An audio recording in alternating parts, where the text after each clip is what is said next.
On this episode of Redlit, thief tried to steal my car, accidentally filled it up with gas and brought it back to me instead. Don't fire me so you can hire your nephew.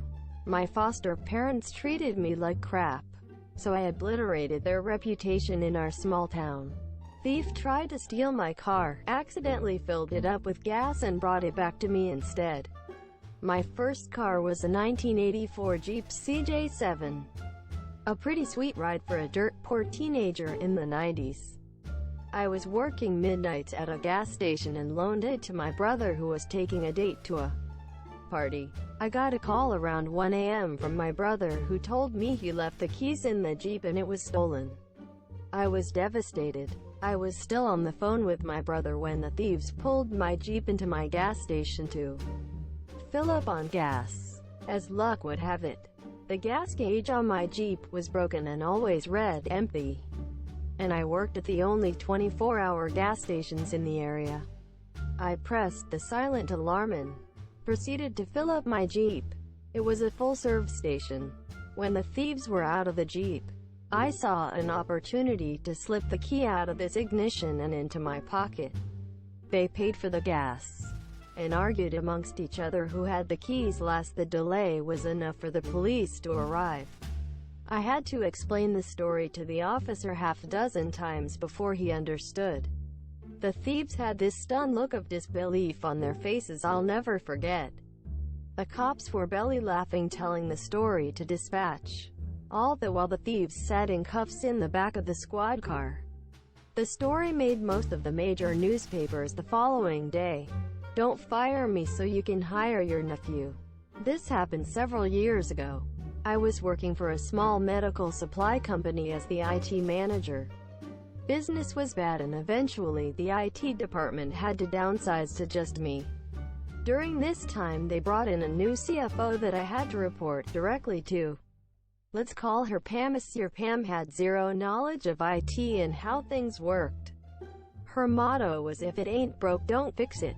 PC, server lifecycles didn't exist. We don't have to pay for licensing to keep our firewall updated. It's working just fine now. I went from having an annual budget to a wish list, which she would deny everything I asked for. The couple that owned the company were real pieces of shit too. One time we had a quarterly meeting and people were asking about how secure their jobs were.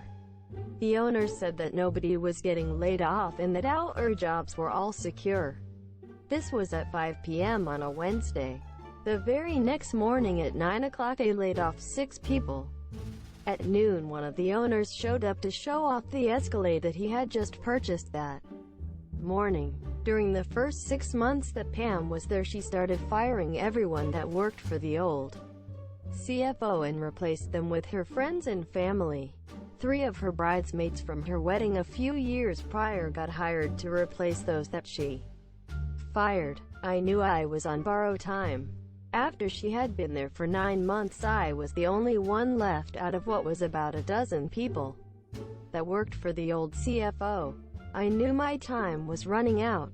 I had been looking for work, but the 2009 crash just happened and the job market in my area went south quickly. Sure enough, she called me into HR and blindsided me with an entirely trumped-up charge that she claimed happened the day before.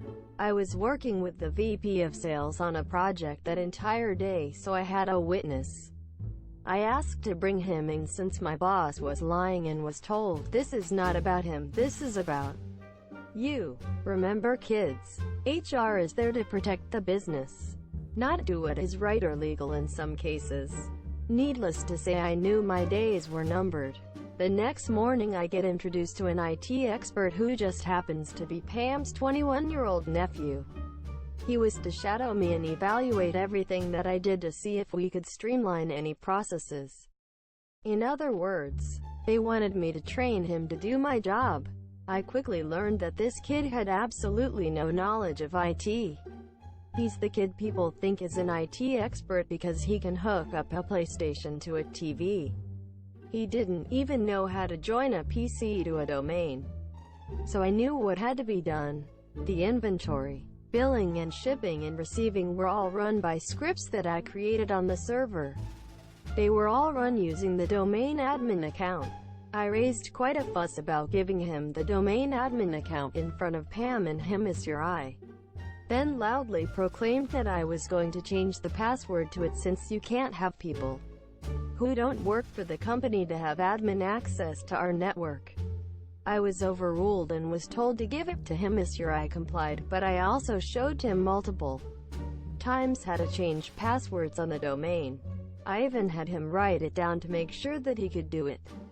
I really stressed the importance of changing the admin password and deleting his local account the second he is no longer consulting with us. To him as your eye showed him a few things, but nothing in regards to what really made the company run. That day, there wasn't enough time in a year to bring this kid up to speed on how to run that place due to his complete ignorance of IT. I come into work the next day and sure enough I was let go because her nephew had found my skills lacking in many areas. I collect my last paycheck and head home. The next morning I get a call from the CFO and owners. Apparently her nephew wasn't quite up to speed on everything we did there, and she was graciously offering to pay me my regular salary to come in as a consultant and get her nephew up to speed on the IT infrastructure. I told her that I was now an independent contractor, and if she wanted my services I was going to charge her $200 per hour with a 250-hour minimum. Monsieur, at that point she told me that she was going to call the police and have me arrested for what I did if I didn't come in and fix everything. My response was, just so we're clear, you fired me, replaced me with a completely unqualified idiot, and now you're threatening to call the cops on me if I don't come in and fix what he did. I'll hold. Please call the police and let me know what they said. She started cursing at me and hung up the phone. Turns out her nephew did actually learn something from me. He changed the admin password after I had left, the one that ran all the scripts for inventory, billing, shipping and ordering. According to some of my coworkers, the place was dead in the water for several days until they could get a real consultant in to go through the documentation that I had created and fix the issue. The nephew was immediately fired and Pam was gone within a month. TLDR, don't try to replace me with your idiot nephew that isn't smart enough to not bring your entire business to a screeching halt. My foster parents treated me like crap, so I obliterated their reputation in our small town. My parents were both killed in a hit-and-run car accident when I was 10. My dad was only 39 and my mom 35. Neither of them had relatives who could take me in. We lived in a really small, church-going town where everyone knew one another. My dad had been the heir to a small fortune and so didn't really have to work. He didn't like the big city, so him and my mom decided to move to a small town where he could have an antique store. My mom was into collecting antiques. I would have had to go the orphanage route when they died. But this couple from the church, who I will call Mr. and Mrs. Banks, made this big to-do in church about how a little girl needs a loving home. And God has given us this joyous task of bringing her up in our home and hearts. It's been a long time and I don't remember if those were Mrs. Banks' exact words, but they were something cringe-worthy like that.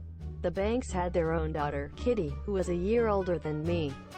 That should have meant we would be super good friends. But Kitty had her own thing going and practically ignored me. She was a holier-than-thou type. The Banks received a stipend from the state to take care of me, but they also received checks every month from my dad's estate, which was supposed to take care of me until I was 18. When I did turn 18, I would receive full control of my inheritance. The Banks weren't exactly cruel to me, but in private it was clear they were just using me to build up their reputation in town. In front of other people they'd fawn over me in a sick, cotton candy fashion that made me uncomfortable. They'd also make Kitty be nice to me in public, which she resented. The Banks would also put on a big show whenever social workers came to check up on me. They'd coach me before the lady would come, and tell me to praise how godly and wonderful they were. After the social worker left, they'd go right back to ignoring me and spending my dad's money on crap on the internet or on trips.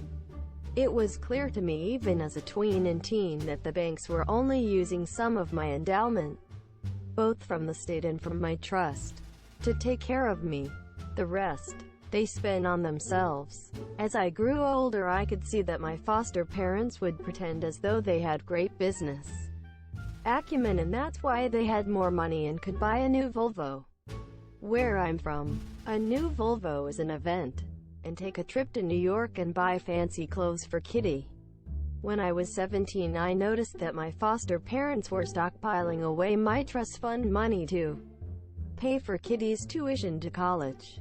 Throughout this time, the banks would never outright say so, but would heavily imply that I owed them, and that once I got control of my inheritance, that I should be godly and generous and give them some material compensation for all the work they did to raise me. I think they already got lots of material, especially since Mrs. Banks practically stole all of my mom's antiques from her store and kept them for herself, gave them to Kitty, or to her other relatives. One thing my mom never kept at her store was an extremely expensive Baroque-era fine china set, absolutely complete and worth tens of thousands of dollars. Not a replica, but the real deal. So real, Napoleon Bonaparte himself might well have eaten a steak off those plates. Probably not, but you get the point. It was my china set, of course. But Mrs. Banks thought I was an idiot and didn't know that. She would always talk about how this china set will go to Kitty on her wedding day. Mrs. Banks assumed that since I always dressed like a tomboy, didn't care about all my mom's antiques that Mrs. Banks stole or gave away, that I just didn't care about the china set. When I was a kid, my mom told me that things were things, and not to obsess over themes or so. Having the fro china set for myself wasn't an issue. What was an issue was Mrs. Banks acting like it was hers to give away. Wrong, lady. So, once Kitty went off to college thanks to my biological mom and dad's money, I had to make my own plans. I had always done well in school and had actually gotten a partial scholarship to attend school out of state. The rest, I could easily pay for with my inheritance, which I would very soon have control of. Per usual, Mr. and Mrs. Banks were haranguing me about how I owed them compensation, and since I was going to be rich soon, I ought to share the wealth.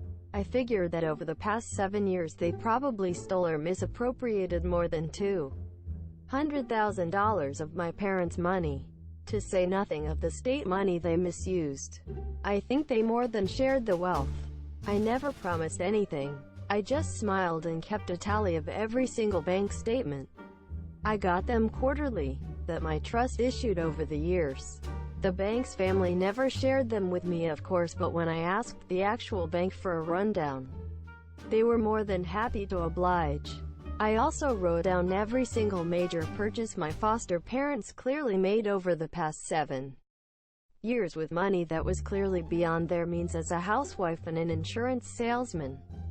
Things such as a $40,000 car for cash, a used $20,000 car for cash that they gave to Kitty, trips to Hawaii, New York, cash gifts to the church that made them look super generous at my deceased parents' expense. I kept it all in a nice 3-ring binder. I already arranged my travel to my new campus. I didn't have much stuff at the Banks' house anyway, and had zero intention of coming back, at least to their home. The Banks knew I was leaving but didn't bother seeing me off, because they assumed I'd come back to give them their due. I waited for our church's yearly antique sale extravaganza, set to begin in 3 days. Per usual, the Banks donated all sorts of random stuff, many of it knickknacks that used to belong to my mom and technically belonged to me. They weren't shy about giving away my stuff and taking credit for it. While Mr. and Mrs. Banks were on one of their shopping sprees with my parents' money and away from their house, I boxed up the china set and brought it to church. I told the rummage sale committee that Mrs. Banks wanted to donate the priceless antiques for sale. All benefits to go to the church. This donation is made in the name of Mr. and Mrs. Banks. I was being fair. If Mrs. Banks was really so godly, she would be delighted that such a wonderful donation be made in her name. Sadly, I knew she'd go the other way, because she was faker than porn star implants. The ladies were flabbergasted, especially when I told them the appraisal of the set's value. I also told them that if they needed proof of ownership and right to sell, to contact the number of a certain attorney in New York. They thanked me profusely and praised the Lord Jesus for Mrs. Banks' generosity. This would be the most expensive item in their sales history. Everyone knew no one could afford to buy the set outright, but everyone would love to buy the pieces piecemeal. Like, I got a cup and saucer, or I got one of the chargers. I got an egg cup. The Banks were supposed to work the sale the second day and I wasn't there. What I did hear was that my foster mom went ballistic when she saw her china set for sale, and that it was a huge hit, and ladies from all over the county had bought pieces of it, and it raised so much money for the church. My foster mom threw a tantrum and said that I had stolen the set from her house. The ladies at the church explained that I had made the donation in her name, and she was getting credit for the donation to the church. My foster mom was practically yanking her hair out. According to what I heard later, she was trying to track down who had bought pieces, and trying to get them back. Of course, she was unsuccessful. What she was successful in was looking like a grade A douchebag. The entire church thought she was selfish and materialistic and acting very ungodly, especially the way she cursed her foster daughter. A week later, my foster parents received a package by registered mail from me and my attorney. It contained my binder where I showed my bank statements and also a list of all their spending extravagances. It also contained a warning from my attorney that should they ever try to contact me again for money, that they will receive a bill and a court date. That was that. 10 years later, I work as a third-grade teacher. I'm married to an accountant, and we have a 3-year-old son and 1-year-old daughter. Kitty ended up working through college, and as we've gotten older, we've reconnected. She apologized for the way she acted when we were kids. We're friends now, and see each other multiple times a year, often just for lunch. She's an elementary school teacher, too, and married to an engineer. She has a 4-year-old daughter. Both of our older kids play together when our families meet. We both have our own wedding china. She has gone to a lot of therapy due to her toxic parents, she tells me. As for her parents, they still live in their small town because they're too broke to move. Their reputation is of being that couple who drove both their children away and stole money from that poor little girl whose parents died. And they tried to steal money from Jesus when they whined about getting their broke china back. I hope your Volvo is worth it, a holes.